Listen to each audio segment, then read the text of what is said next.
የውሃ ጠብታ ጠብታ ጠብ ጠብ ጠብ እያለ አለት ያፈርሳል። ጉልበቱ በጣም በኮንቲቲ ከባድ ነው። በአንዴ ሳይሆን በቀጣይነት ማለት ነው።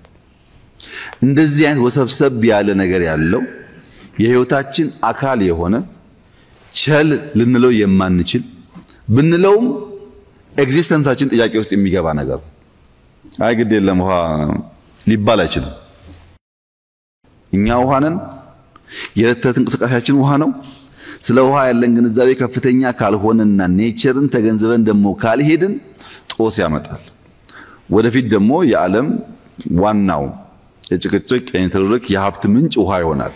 ምክንያቱም ውሃ ላይ ያለ ጥናትና ዕውቀት እያደገ እየመጣ ስለሆነ የቀይ ባህር ጉዳይ በደንብ ንግግር ያስፈልገዋል። አንናገረውም አናነሳውም ለግጭት ነው እንደዛ አይደለም። ግጭት የሚባል እኛ አንፈልግም፣ ግን እናነሳዋለን። ሁለተኛው አባይ ነው። ሶስተኛው ጠቅላይ አፍሪካ ቀንድ ነው። የውሃ እውነታ የሀገራችን ደግሞ ሁኔታ እንዴት ይታያል? ውሃና ኢትዮጵያ እንዴት ይታያሉ ያላችሁ እንደሆነ ኢትዮጵያ ማለት በውሃ የተከበበች ደሴት ነገር ግን ውሃ የሚጠማት ሀገር ነች። በሙሉ ዙሪያው በኋላ ሳያችኋለሁ ውሃ ብቻ ነው የኛ ሀገር፣ ግን ውሃ ጥማት አለብን። ለምንድን ነው በውሃ ተከበን? እየዘነበ እንደኛ የሚዘንብለት ሀገር ስንት አለ? እየዘነበ ከርሰ ምድሩ ውሃ ኢንዲያን ኦሽን ታች ቀይ ባህር ላይ የከበበን ሀገራት በውሃ ተከበን ስናበቃ ለምንድን ነው ውሃ ችግር የሆነብን? የባህር በር ባለቤትነት ሁለንተናዊ እይታ የባህር በር ያስፈልጋል አያስፈልግም? ለምን ያስፈልጋል? ትርፍ ጥያቄ ነው ወይ አሁናዊ ጥያቄ ነው? እነዚህን ጉዳዮች ወደ ማየት ያስፈልጋል። ኢትዮጵያ ማለት በትክክለኛው እቺ ናት።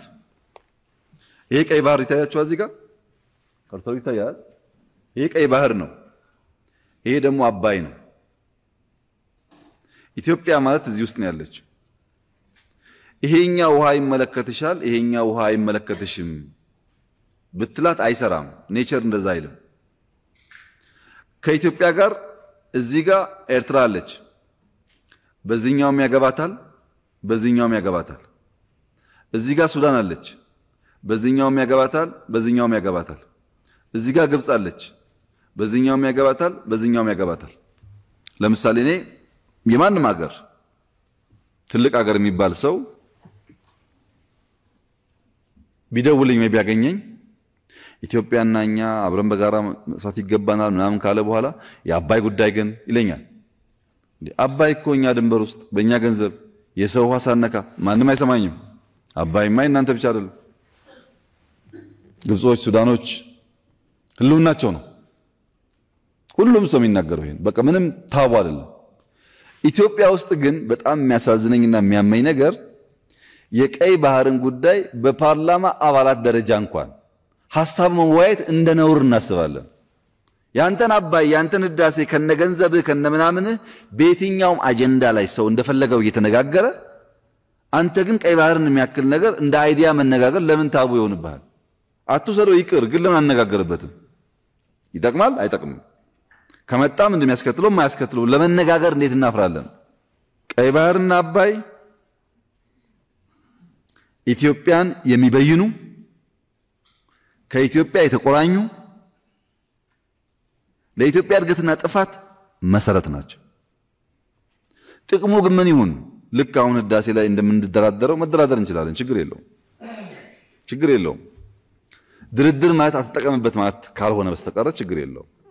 The rights and claims of Ethiopia based on geographical በጂኦግራፊ historical history ethnic or economic reason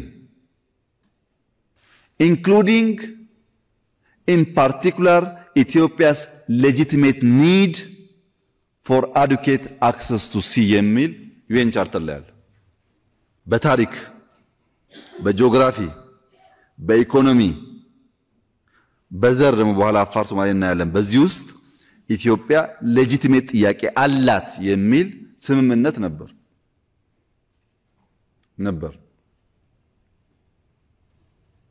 ይህን ስምምነት መፈተሽ ያስፈልጋል። አንዳንዶች የቀይ ባህር ጉዳይ ሳናነሳ በሰላም ተቀምጠናል እኮ አሁን ለምን ዝም አንልም? ቢቀርብንስ? ከኤርትራ ቢያጋጨንስ? ከጅቡቲ ቢያጋጨንስ? የሚል ስጋት ያላቸው ሰዎች አሉ። 50 ሚሊዮን ነበርክ፣ አሁን በ2030 150 ሚሊዮን ልትሆን ነው። አሁን በ2030 150 ሚሊዮን ህዝብ ጂኦግራፊካል ፕሪዝን ሆኖ መኖር አይችልም። አንደኛ ድህነት አለ እንደምታውቁት፣ ብላስት ያደርጋል። ብትፈልግም ባትፈልግም ወደ ሆነ ይፈነዳል። ህዝቡ እንዳይፈነዳ እንዳይበተን መነጋገርና መልክ ማበጀት ያስፈልጋል። ለምን አንድ ነገር ማቆየት ነው ሰውን ሽባ የሚያደርገው እንጂ ላጠረ ጊዜ መሸከም ችግር አይደለም። ተመልከቱ ይሄን ነገር። How heavy is this glass of water? Melissa, would you care to answer? 8 ounces? 12 ounces?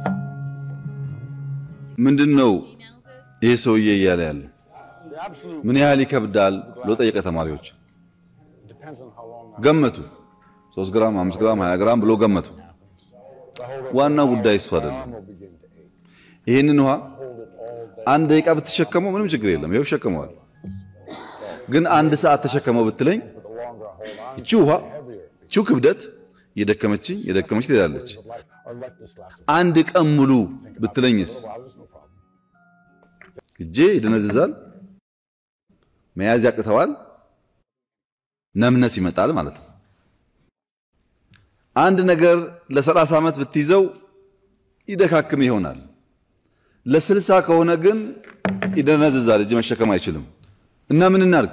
እንዲህ እንነጋገርበት፣ በጉዳዩ እንወያይበት። ይሄ ነገር ምን እንደሚያመጣ ብለን በቀይ ባህር ጉዳይ ማንወያይ ከሆነ በስንዴ ማንወያይ፣ በግሪን ሌጋሲ ማንወያይ፣ በገቢ መሰብሰብ ማንወያይ ምን ትርጉም አለው? ምክንያቱም ገቢ ሰብስበን ግሪን ሌጋሲ ተክለን ፍላጎታችን ሰላም፣ አንድነት፣ ብልጽግና ነው።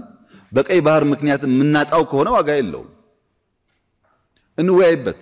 ስንወያይ አይ አንደኛ ጊዜው አይደለም፣ ሁለተኛ ብዙ ጥቅሙም ብዙ አይደለም ካልን እንተዋለን።